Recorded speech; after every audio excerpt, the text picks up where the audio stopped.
Kami dari kelompok Anemon akan melanjutkan materi etika lingkungan lanjutan. Next.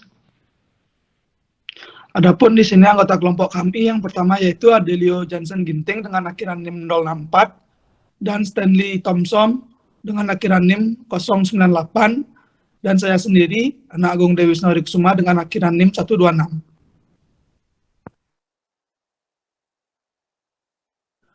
Adapun pembahasan materi kami yaitu pengertian etika lingkungan, jenis-jenis etika lingkungan, teori etika lingkungan, prinsip etika lingkungan, dan penerapan etika lingkungan.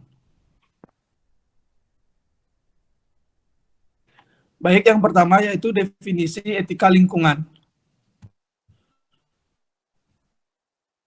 Pada umumnya manusia bergantung pada keadaan lingkungan di sekitarnya, yaitu berupa sumber daya alam,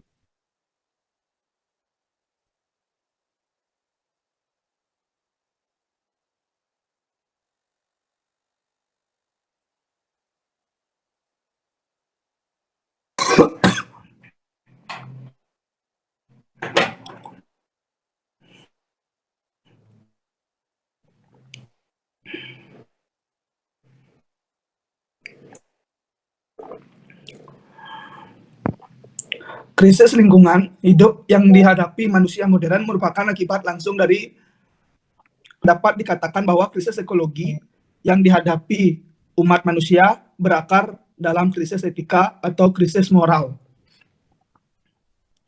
Etika lingkungan berasal dari dua kata yaitu etika dan lingkungan. Etika berasal dari bahasa Yunani yaitu ethos yang berarti adat istiadat atau kebiasaan. Ada tiga teori mengenai pengertian etika yaitu deontologi adalah suatu tindakan dinilai baik atau buruk berdasarkan apakah tindakan itu sesuai atau tidak dengan kewajiban etika. Etika teologi adalah baik buruknya suatu tindakan berdasarkan tujuan atau akibat suatu tindakan. Sedangkan etika keutamaan adalah mengutamakan pengembangan karakter moral pada diri setiap orang. Lingkungan adalah segala sesuatu yang ada di sekitar manusia yang mempengaruhi kelangsungan kehidupan kesejahteraan manusia dan makhluk hidup lain baik secara langsung maupun secara tidak langsung. Jadi etika lingkungan merupakan kebijakan moral manusia dalam bergaul dengan lingkungannya. Etika lingkungan diperlukan agar setiap kegiatan yang menyangkut lingkungan dipertimbangkan secara cermat sehingga keseimbangan lingkungan tetap terjaga. Next.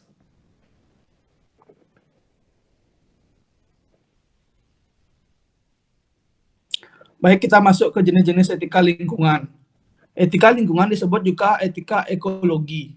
Etika ekologi selanjutnya dibedakan dan menjadi dua yaitu etika ekologi dalam dan etika ekologi dangkal.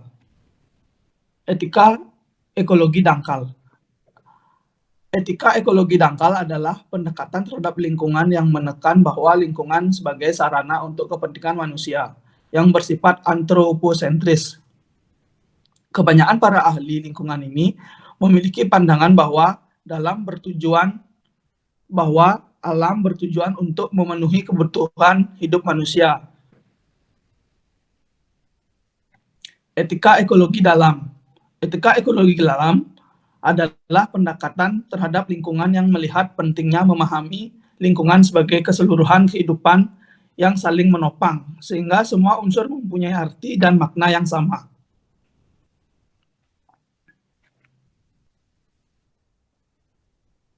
Baik, bisa dilanjutkan. Baik, yang submateri selanjutnya yaitu teori etika lingkungan. Di sini ada antroposentrisme. Teori lingkungan ini memandang manusia sebagai pusat dari sistem alam semesta. Manusia dan kepentingannya dianggap yang paling menentukan dalam tatanan ekosistem dan dalam kebijakan yang diambil dalam kaitan alam, langsung maupun tidak langsung. Yang kedua ada biosentrisme. Teori lingkungan ini memandang setiap kehidupan dan makhluk hidup mempunyai nilai dan berharga pada dirinya sendiri. Yang ketiga ada ekosentrisme. Teori ini secara ekologis memandang makhluk hidup atau biotik dan makhluk tak hidup atau biotik lainnya saling terikat satu sama lain. Yang keempat ada zoocentrisme. Etika lingkungan zoocentrisme adalah etika yang menekan perjuangan hak-hak binatang, karena etika ini juga disebut etika pembebasan binatang. Tokoh bidang etika ini adalah Charles Bridges. Yang terakhir yaitu ada hak asasi alam. Manusia hidup selain makhluk hidup selain manusia tidak memiliki hak pribadi. Namun makhluk hidup membutuhkan ekosistem atau habitat untuk hidup dan berkembang. Next. Baik, kita masuk ke prinsip-prinsip etika lingkungan. Yaitu ada sikap hormat terhadap alam atau respect for nature. Pada dasarnya, semua teori etika lingkungan mengakui bahwa alam semesta perlu untuk dihormati. Secara khusus, sebagai pelaku moral, manusia mempunyai kewajiban moral untuk menghormati kehidupan baik pada manusia maupun makhluk lain dalam komunitas ekologi seluruhnya. Dan yang kedua yaitu ada prinsip tanggung jawab atau moral responsibility for nature.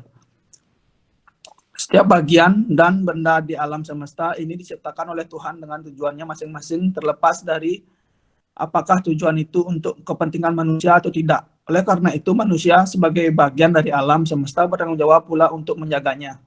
Next. Yang ketiga yaitu solidaritas kosmis atau bisa disebut cosmic solidarity. Dalam diri manusia timbul perasaan solider, senasib, sepenanggungan dengan alam dan sesama makhluk hidup lain. Prinsip ini berfungsi sebagai pengendali moral untuk mengharmoniskan manusia dengan ekosistemnya dan untuk mengontrol perilaku manusia dalam batas-batas keseimbangan kosmis. Yang keempat yaitu prinsip kasih sayang dan kepedulian atau bisa disebut caring for nature.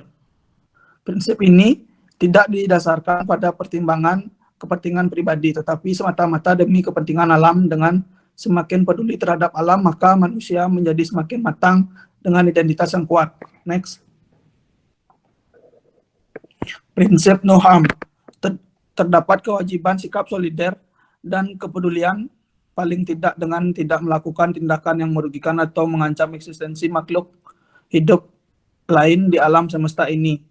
Jadi kewajiban dan tanggung jawab moral dapat dinyatakan dengan merawat, melindungi, menjaga, dan melestarikan alam, dan tidak melakukan tindakan seperti membakar hutan dan membuang limbah sembarangan. Yang selanjutnya yaitu ada prinsip hidup sederhana dengan selaras dengan alam.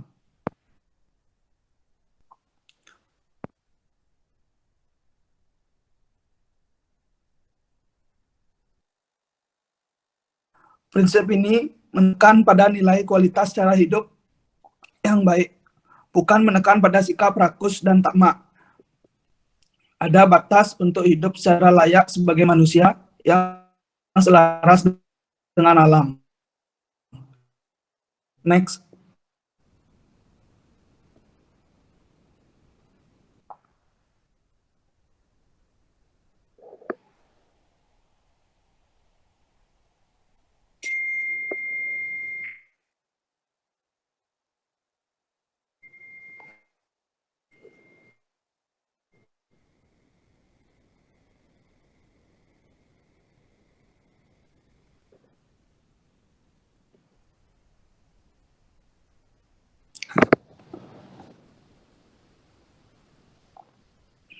Yang selanjutnya ada prinsip keadilan. Prinsip ini menekan bahwa terdapat sumber daya alam. Prinsip demokrasi. Prinsip ini sangat relevan dengan pengambilan kebijakan di bidang lingkungan dan memberikan garansi bagi kebijakan yang pro lingkungan hidup. Baik, selanjutnya akan dilanjutkan oleh teman saya.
Kemudian yang ketiga itu ada etika lingkungan hidup sebagai pembatas perilaku manusia yang bertujuan mencapai keseimbangan di alam.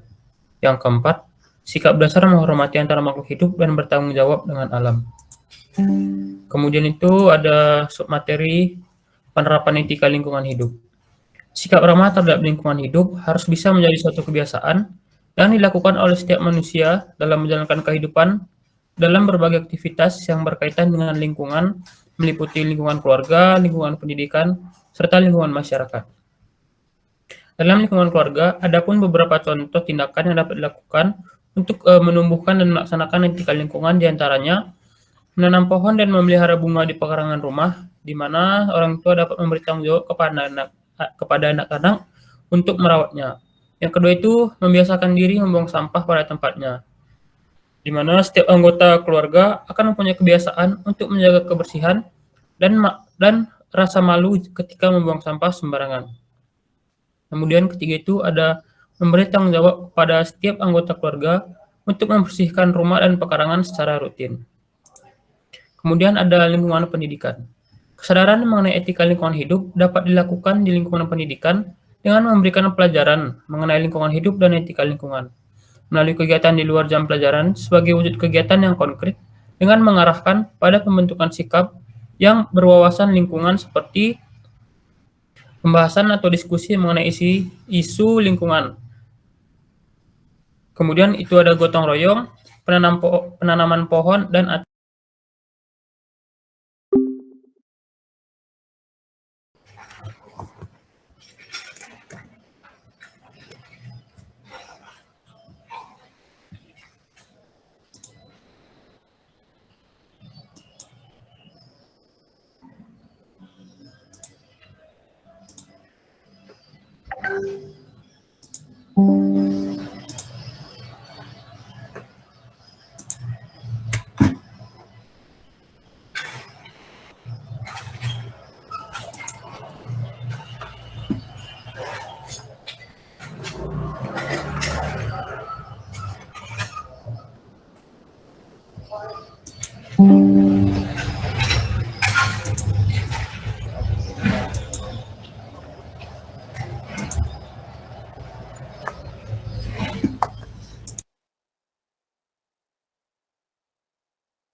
kemudian ada penerapan etika lingkungan di dalam lingkup pendidikan, di mana kesadaran mengenai etika lingkungan hidup dapat dilakukan di lingkungan pendidikan dengan memberikan pelajaran mengenai lingkungan hidup dan etika lingkungan, serta melalui kegiatan di luar jam pelajaran sebagai wujud kegiatan yang konkret dengan mengarah pada pembentukan sikap dan berwawasan lingkungan seperti pembahasan atau diskusi mengenai isu lingkungan hidup, gotong royong, penanaman pohon dan mangrove, kemudian ada lomba kreativitas untuk mengolah sampah.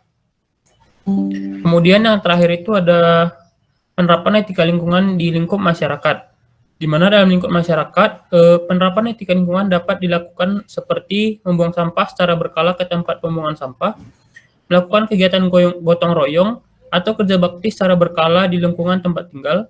Kemudian itu ada menggunakan kembali serta mendaur ulang bahan-bahan yang masih dapat diperbarui.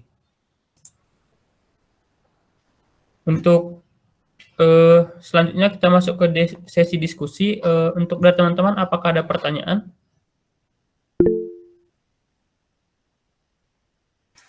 Ya, untuk Satria Wibawa dipersilahkan. Baik, terima kasih kepada Adelio. Mungkin perkenalkan, nama saya Idu Madi Satria Wibawa dengan ekor NIM 068. Tadi dijelaskan mengenai teori etika lingkungan. Itu ada antroposentrisme, biosentrisme, ekosentrisme, sama zoosentrisme. Mungkin bisa dijelaskan apa ya arti dari teori etika lingkungan tersebut dan apakah ada dampak terhadap kelestarian lingkungan dari teori etika lingkungan tersebut?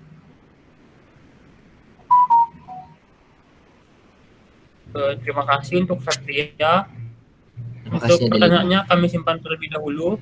Untuk teman-teman yang lain, apakah ada pertanyaan?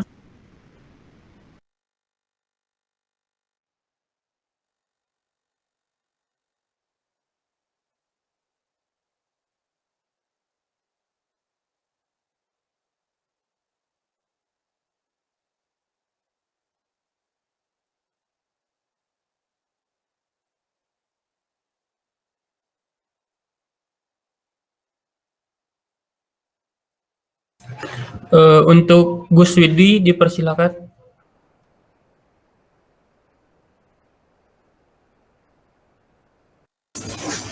Oke, terima kasih waktunya. Aku ingin bertanya, bagaimana sih penerapan etika lingkungan hidup dalam konstruksi berkelanjutan? Terima kasih.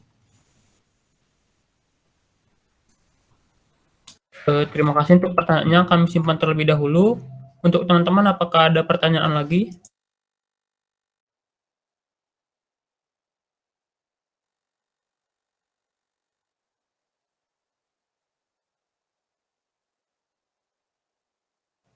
Izin bertanya. Kepada Adit, dipersilakan. Izin bertanya pada kelompok presentasi. Saya ingin bertanya tentang etika lingkungan. Bagaimana kita dapat menjalankan kehidupan yang berkelanjutan tanpa merusak lingkungan bagi generasi mendatang atau ke depannya. Mungkin itu pertanyaan saya. Terima kasih.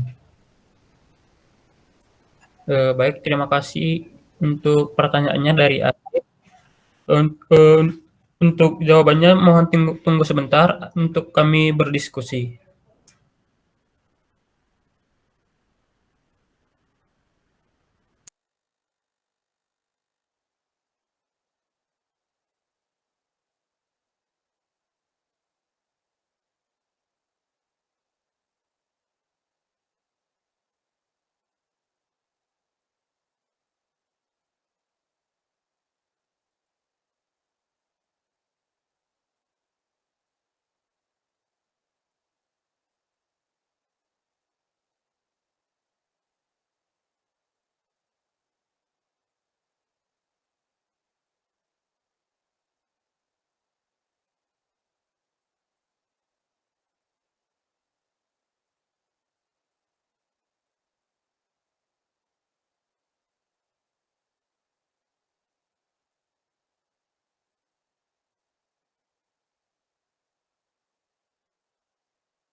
Baik, di sini saya akan menjawab pertanyaan dari Satria.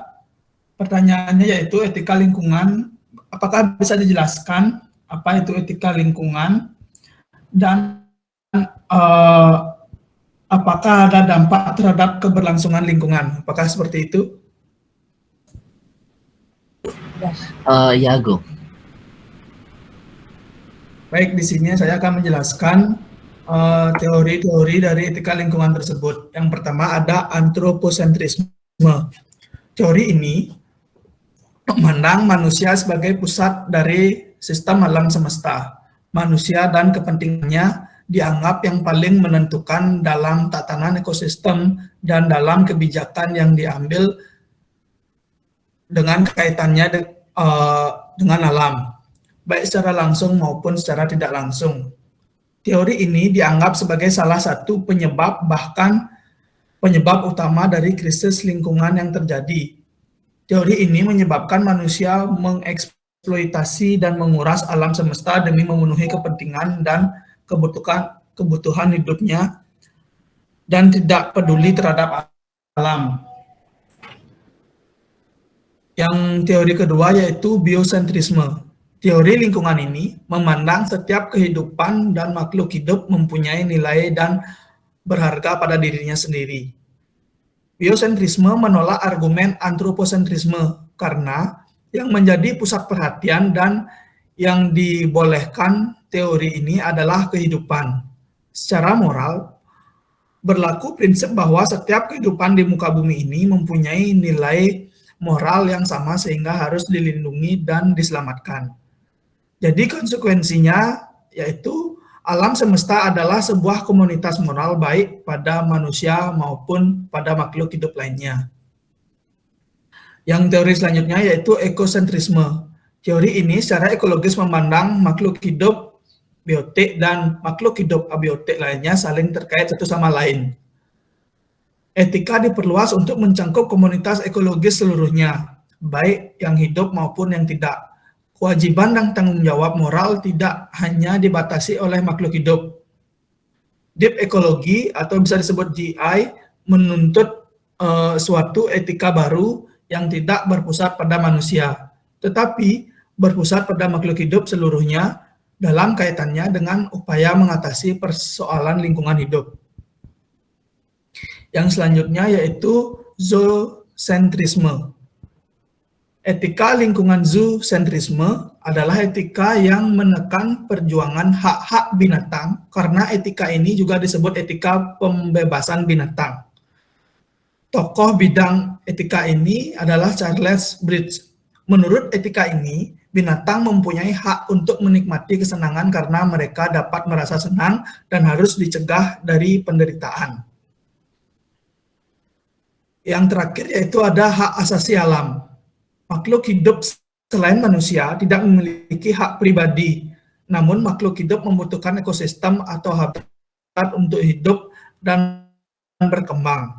Makhluk hidup seperti binatang dan tumbuhan juga mempunyai hak, meskipun mereka tidak dapat bertindak yang berlandaskan kewajiban. Mereka ada dan tercipta untuk kelestarian alam ini, maka mereka juga mempunyai hak untuk hidup. Hak itu berdasarkan prinsip nilai intrinsik yang menyatakan bahwa setiap entitas sebagai anggota komunitas bumi bernilai. Dengan demikian, pemabatan hutan secara tidak profesional dan penggunaan binatang sebagai objek eksperimen tidak dapat dibenarkan. Untuk Saudara Satria Wibawa, apakah bisa diterima jawabannya? Sangat bisa diterima, Go. Terima kasih. Baik, terima kasih kembali.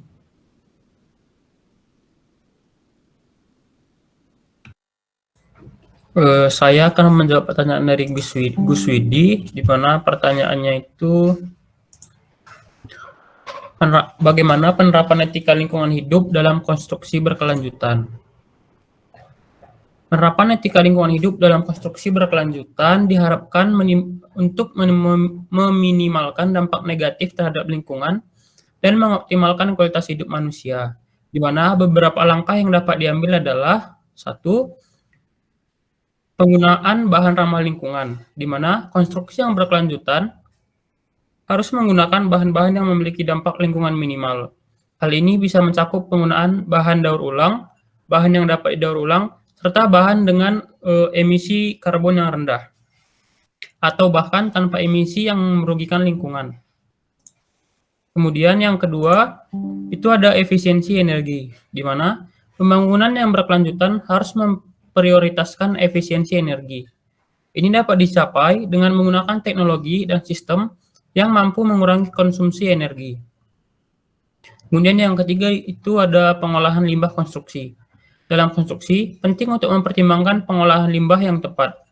Limbah konstruksi harus didaur ulang atau dibuang dengan cara yang aman dan sesuai dengan peraturan lingkungan. Pengurangan limbah juga bisa dicapai dengan mengoptimalkan penggunaan bahan dalam perencanaan konstruksi yang lebih efisien. Untuk Gus Widi, apakah dapat diterima?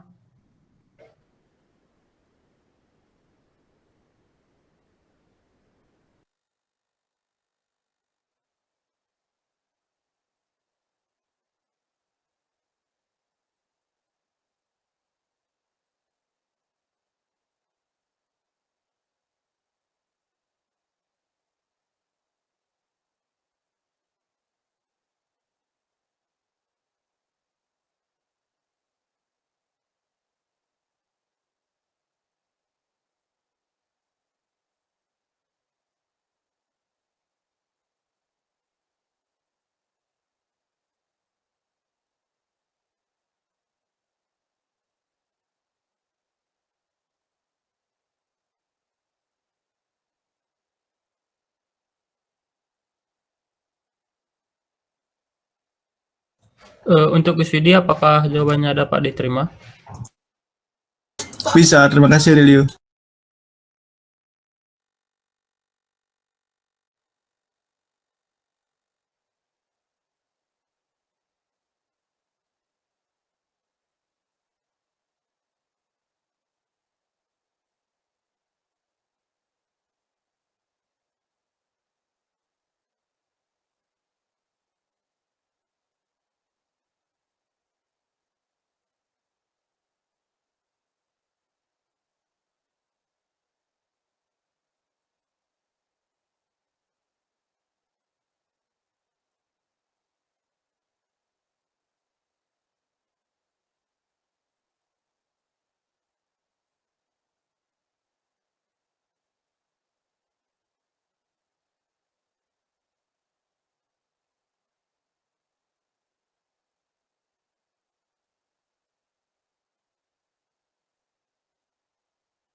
Bisa, terima kasih.